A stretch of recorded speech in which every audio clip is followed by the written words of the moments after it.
Ça fait longtemps qu'on s'était pas retrouvés en cuisine. Et puis ben, c'est l'automne. Et qui dit l'automne dit cuisine, dit carrot cake. Et donc du coup ben, j'avais envie de partager avec vous la recette que je fais assez souvent de carrot cake que j'ai trouvé sur internet ça fait un petit moment. Après je la mets à ma sauce évidemment comme toujours. Je prends les recettes de base et vous le savez, moi je fais à ma sauce. Donc pour le carrot cake d'aujourd'hui, je reprends ma liste. Il me faut 3 œufs, 3 carottes, 160 ml d'huile neutre, donc d'huile de pépin de raisin ou vous pouvez utiliser de l'huile de colza, vous pouvez utiliser de l'huile de tournesol aussi. 160 g de sucre roux ou cassonade ou vergeoise brune, ça c'est vous qui voyez. Je vais utiliser 200 g de farine, 2 cuillères à café de levure chimique, 70 g de poudre d'amande. Donc vous voyez que là moi ce sont des amandes entières que je vais réduire en poudre en les mixant tout simplement, brutes comme ça, je les torréfie pas, rien, je les mets comme ça. 2 cuillères à café de 1 cuillère à café de 4 épices et 2 cuillères à café de cannelle. Et enfin on mettra des noix. Alors moi je prends un mélange de noix, donc il y a noix de cajou, noix de Grenoble, amandes, noisettes. Je crois qu'il y a des noix de pécan aussi. Non, là j'en ai pas. Donc moi c'est un mélange de noix en tout cas que je trouve chez Action. Et je fais ça, je mets ça dans mon carrot cake. Vous le concassez légèrement. Je vous dis que ça. Et après on fera ensemble le glaçage. Alors souvent le glaçage c'est fait à base de mascarpone, c'est fait à base de ricotta, c'est fait à base de carré frais. C'est fait à base voilà, de choses comme ça. Moi je vais le faire à base de skyr, donc ça le rendra un petit peu plus liquide, mais ça c'est pas gênant. Au pire ça coulera sur les côtés et ça ira bien. Donc il nous faudra du skyr, il nous faudra du sucre glace. Vous pouvez aussi ajouter, moi j'aime bien faire ça aussi, ajouter dans le carrot cake et sur le glaçage des zestes d'orange. C'est trop bon et puis bah, c'est la saison quoi, faut y aller, on y est. Allez c'est parti, on passe à la préparation et on fait ça ensemble. Et je suis contente de partager cette recette avec vous, j'espère que vous vous régalerez autant que nous, on se régale à chaque fois qu'on le mange. Allez c'est parti, on commence à préparer, bon, ça y est j'ai mon chat qui casse son quart d'heure de folie. On commence à préparer ensemble le carrot cake. Donc une des premières choses que je vais faire c'est mixer mes amandes pour avoir de la poudre d'amande. Et je vous l'ai pas dit mais on va rajouter, vous vous souvenez de ce liquide noir qu'on a préparé ensemble il y a quelques mois en arrière? Non? Vous vous souvenez pas? Vous êtes sûr? Bon, la vanille liquide, on va en mettre dans le carrot cake, ça donnera encore plus de goût. Je kiffe moi quand ça donne du goût. Allez, je mixe mes amandes, je pèle mes carottes et je les mixe également pour pouvoir les incorporer dans le carrot cake. Et j'arrive. Alors, on va commencer par casser les œufs dans notre saladier. Ensuite, on ajoutera le sucre, on fouettera bien de façon à ce que ça devienne mousseux. Voilà, je pense que là vous verrez quand même nettement mieux. Là il y a mon saladier et on va pouvoir commencer. Donc je prends mes œufs et je vais les casser d'abord dans un récipient parce que je vous le rappelle, on peut tomber sur des œufs pourris malheureusement quand on les achète en supermarché. Hein, ça peut arriver, le vendeur n'est pas dans l'œuf. Et donc du coup on évite comme ça d'avoir un souci quel qu'il soit. Voilà, en voilà un.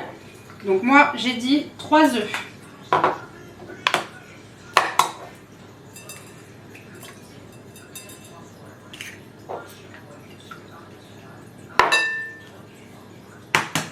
Ouh, je l'ai un peu éclaté celui-là.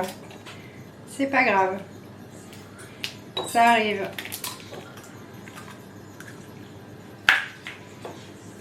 Ok, 3 œufs. On ajoute le sucre roux ou sucre cassonade, Vous pouvez utiliser du sucre de coco aussi. Ça amène un goût caramélisé, c'est très bon également. Bref, moi c'est du sucre roux que j'ajoute. Pour rappel, 160 grammes.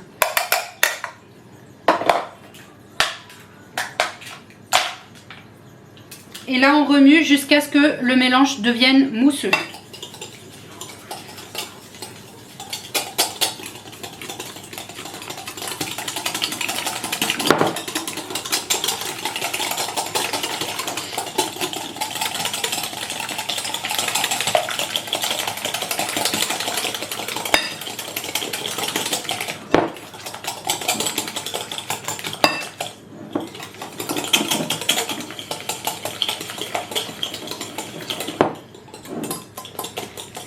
Ça fait les muscles. Pas besoin d'aller à la muscu.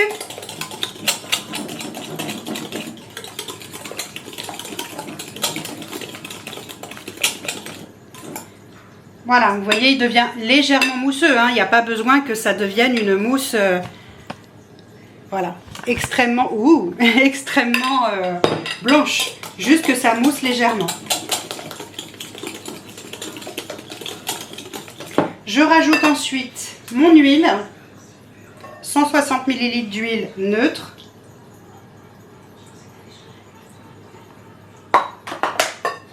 Mon extrait de vanille.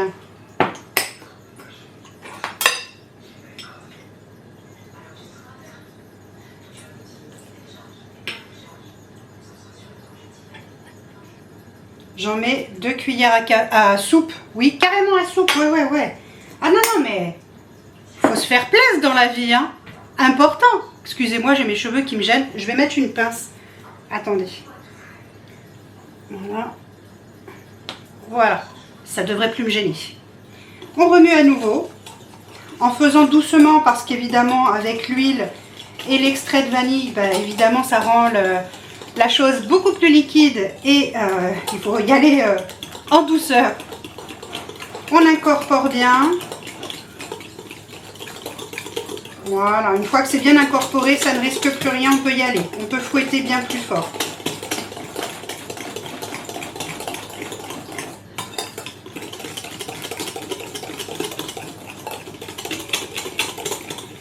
On ajoute maintenant les carottes. Vous voyez, les miennes, elles sont vraiment hachées finement. Hein. Donc les carottes.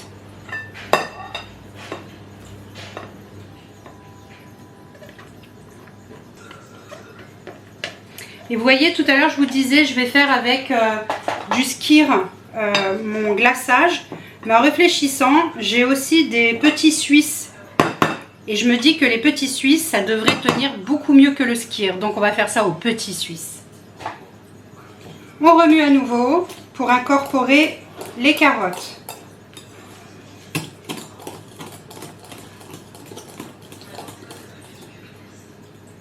Je vais chercher ma cuillère à café. De retour avec ma cuillère à café. Ça va être important après. Donc, je rajoute ma poudre d'amande. Et cette fois, je prends la maryse pour remuer. On rajoute les 200 g de farine.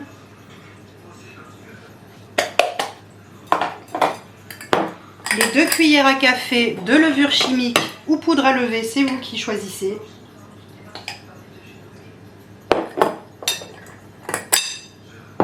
Deux cuillères à café de cannelle.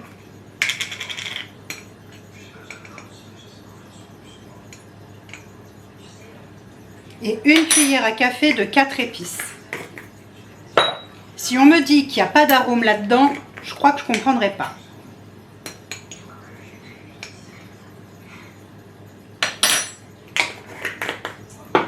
On remue à nouveau. Et on y va en douceur. C'est à ce moment-là aussi que tu peux ajouter, si tu veux, le jus d'une demi-orange et zester ton orange pour après, pour le glaçage. Moi, j'en ai pas mis, mais je pense que je vais quand même zester une orange juste pour avoir pour le glaçage. Et tu sais ce que j'aime faire?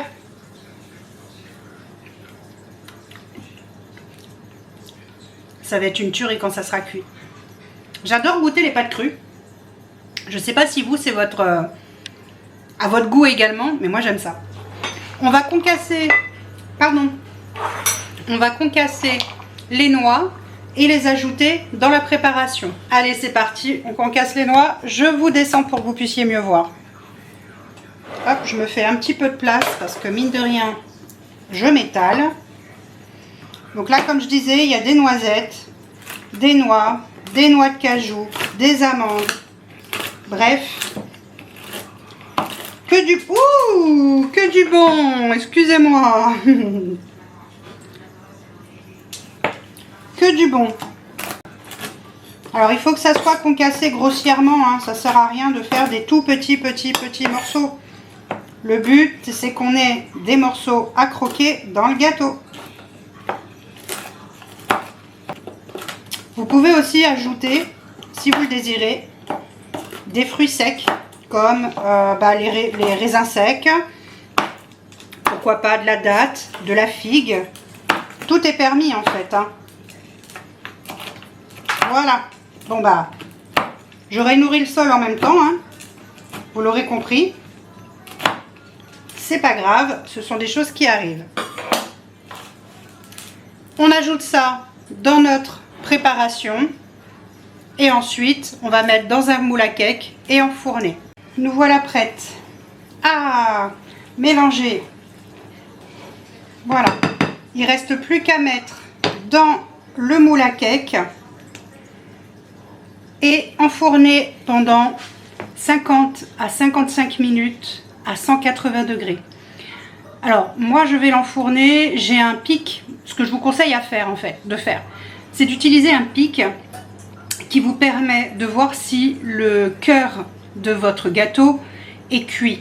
Parce qu'on vous donne toujours des indications de temps, mais tout dépend des fours. Chaque four est différent. Moi le mien, là je sais qu'il faudrait que je le laisse entre 30 et 40 minutes normalement. Mais encore une fois, il y a des fois aussi, selon la préparation, ça dépend. Donc je vous invite vraiment à avoir un pic à brochette, par exemple, qui vous permet de piquer au cœur du gâteau pour voir s'il est cuit à l'intérieur. S'il ressort propre, c'est que c'est cuit. S'il est encore humide ou qu'il y a de la pâte dessus, c'est qu'il n'est pas cuit au cœur, tout simplement.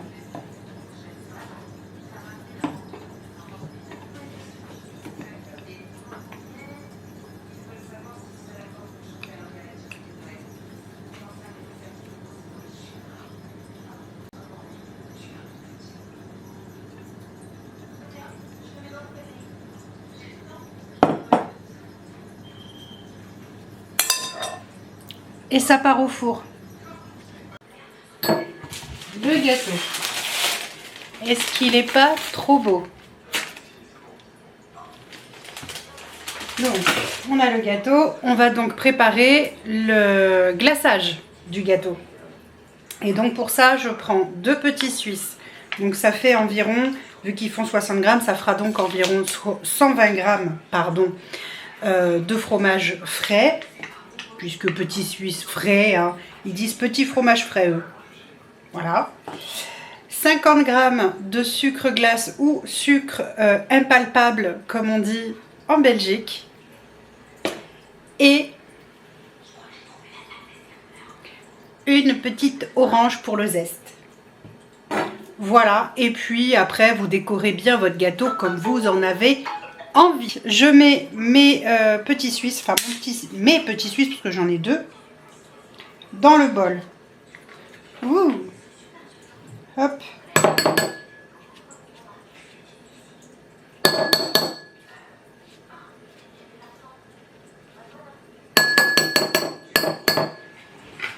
On récupère tout ce qu'on peut récupérer. Le deuxième. Hop. Tac.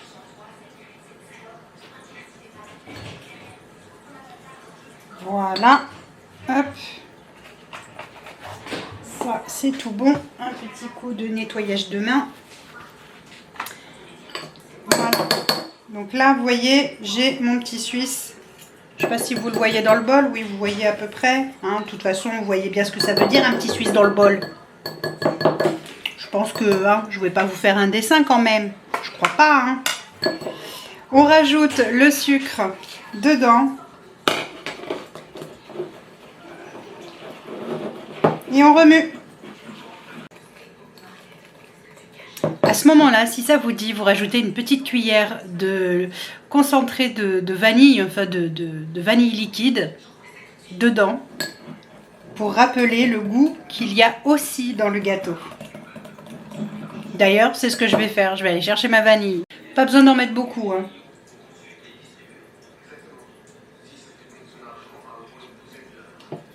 Une petite cuillère, ça suffit. Et vous remuez. Voilà, une fois que c'est fait, vous voyez, ça donne une texture un petit peu crémeuse.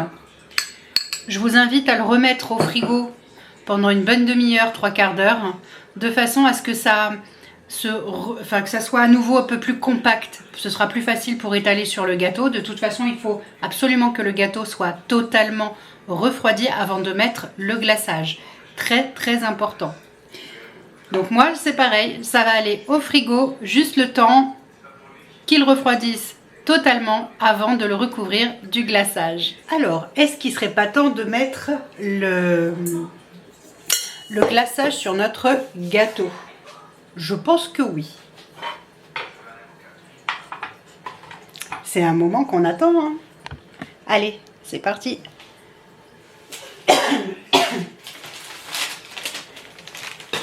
Allez, on prend notre gâteau qu'on garde bien évidemment. Il est bien refroidi, c'est parfait. Et là, on prend le glaçage et on l'installe gentiment sur le gâteau.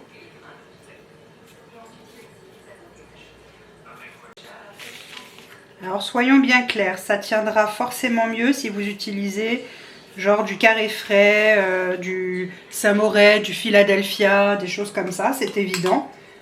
Mais après, on peut faire aussi, comme vous pouvez le voir, avec ce qu'on a à la maison.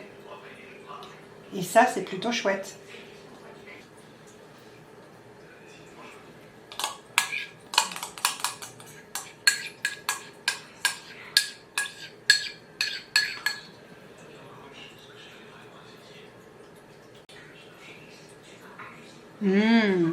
Rien que de voir couler sur les côtés.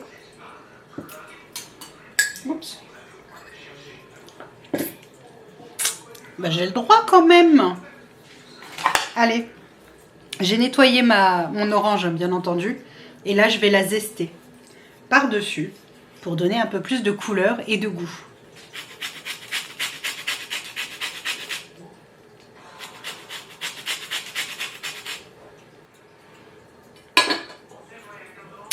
Et voilà, je vous montre de plus près.